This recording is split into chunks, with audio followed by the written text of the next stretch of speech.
अस्सलाम वालेकुम एवरीवन। दोस्तों, पाकिस्तान के हालात इस हद तक ख़राब हो चुके हैं कि उनको ठीक करने के लिए शायद अब किसी मिरेकल की ज़रूरत है। डॉलर की कीमत 300 रुपए तक पहुंच चुकी है। पेट्रोल 282 रुपए और डीजल 293 रुपए तक पहुंच चुका है। आटा, जो इस मुल्क की अपनी ज़मीन पर उगने वाली गंदम से बनाया जाता है, उसको खरीदने के लिए भी अवाम के अंदर ताकत नहीं है।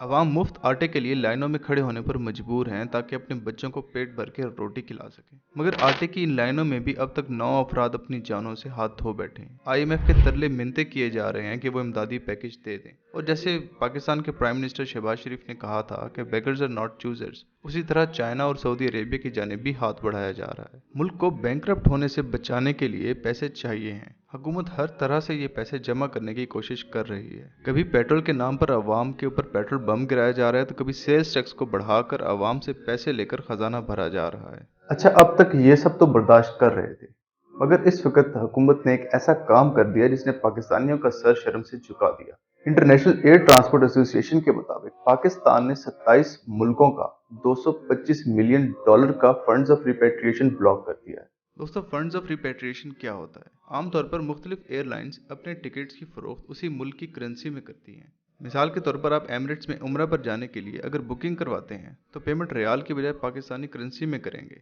ये पैसे उस मुल्क की हुकूमत के पास अमानत के तौर पर जमा हो जाते हैं, जिनको वो उस एयरलाइन के मुल्क की करेंसी या डॉलर्स की सूरत में वापस कर देती है। ये फंड्स उस सूरत में ब्लॉक हो जाते हैं जब किसी मुल्क के पास एयरलाइन की ये रकम वापस करने के बराबर डॉलर्स मौजूद ना हो। 225 मिलियन डॉलर कोई छोटी रकम नहीं होती। ये रकम पाकिस्तानी करेंसी में अरबों रुपए बनते हैं। और ऐसे वक्त में जब फॉरेन रिजर्व्स तेजी से कम हो रहे हैं और मुल्क बैंकरप्ट होने को है, इस वक्त पाकिस्तानी हुक्मरानों ने 27 मुल्कों की एयरलाइंस का ये पैसा रोककर अपने खजाने को सहारा देने की कोशिश की है।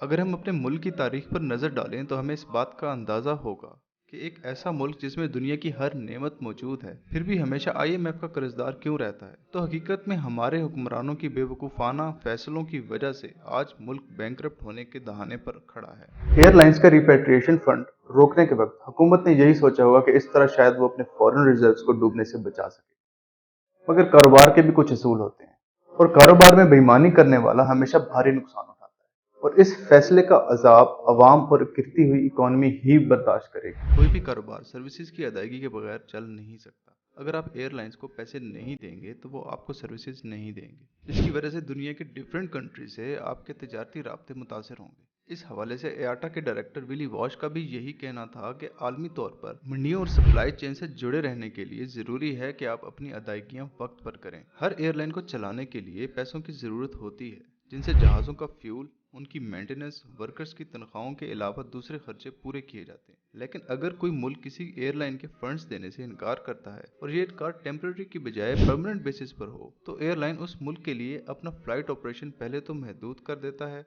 फिर वक्त के साथ इस ऑपरेशन को फंड्स ना मिलने पर ख़त्म भी कर सकता है। ये खबर किसी भी मुल्क की रेपुटेशन को तबाह कर सकती है, और दूसरे ममालिक में काम करने वाले इन्वेस्टर्स इसकी वजह से इन्वेस्टमेंट्स रोक देते हैं और एक्सपोर्ट्स को ऑर्डर मिलना कम हो जाते हैं। इस सारे मामले में सबसे अहम किरदार सिविल एविएशन का है, जिसके अकाउंट में तमाम एयरलाइंस का ना सिर्फ फंड जमा हो रहा है बल्कि इस अमाउंट से मिलने वाला प्रॉफिट भी उसी ही अकाउंट में जमा हो रहा है। जब सिविल एविएशन की अथॉरिटी से इस हवाले से उनका ओपिनियन पूछा गया तो उनका कहना था कि डॉलर्स की सूरत में अदायगी स्टेट बैंक के ऑर्डर्स की वजह से रोकी गई है और उनका इसमें कोई किरदार नहीं, जबकि स्टेट बैंक ने फॉरेन रिजर्व्स की कमी की वजह से मुल्क से बाहर डॉलर भेजने पर पाबंदी लगा रखी है। स्टेट बैंक का ये फैसला मुल्क की रेपुटेशन को बहुत डैमेज कर रहा है। इस वीडियो को देखने के बाद अब आपको तो ये समझ आ गया होगा, मगर नहीं समझ आया तो हमारे हुक्मरानों को समझ नहीं आया, जो अपनी हुकूमत को बचाने के लिए ऐसे फैसले कर रहे हैं। इससे पहले नाइजीरिया ने भी साल 2020 में इंटरनेशनल एयरलाइंस के फंड्स ब्लॉक किए थे और वो इनके पैसे नहीं दे पाए थे, जिसकी वजह से बहुत सारी इंटरनेशनल एयरलाइंस ने अपनी सर्विसेज नाइजीरिया में ब्लॉक कर दी हैं।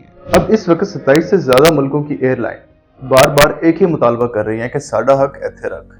अब देखना यह है कि ये एयरलाइंस अपना हक ले सकेंगी या पाकिस्तान में फ्लाइट ऑपरेशंस को कैंसिल करके टाटा बाय बाय बोल देंगे। Please don't forget to subscribe to our channel. See you in the next video.